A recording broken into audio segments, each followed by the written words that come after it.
उपोषणला बसलं त्याच्या पुढे येऊन बसणार, रडणार. ते शिळीचं शेपूड नव्हतं, धेंडळलेली शिळी, त्याचं शेपूड बांधलेलं असतं. असं नामर्दासारखं लढायची सवय लागली त्या यावलावाल्याला.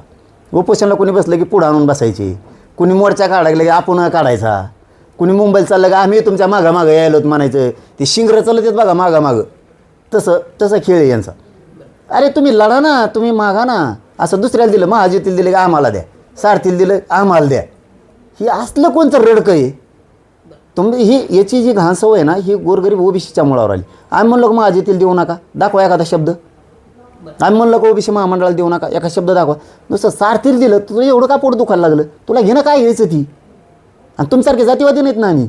आमचं उपसमिती मराठ्यांसाठी गठीत केली, त्यात ओबीसीसुद्धा लोक घेतले. आम्ही म्हणलो नाही ते ओबीसीचे बाहेर काढा. तुम्ही उपसमितीची बनवली मंत्रिमंडळाची, त्याच्यात एक बी मराठा नाही. सरळ जातीवादी येऊ.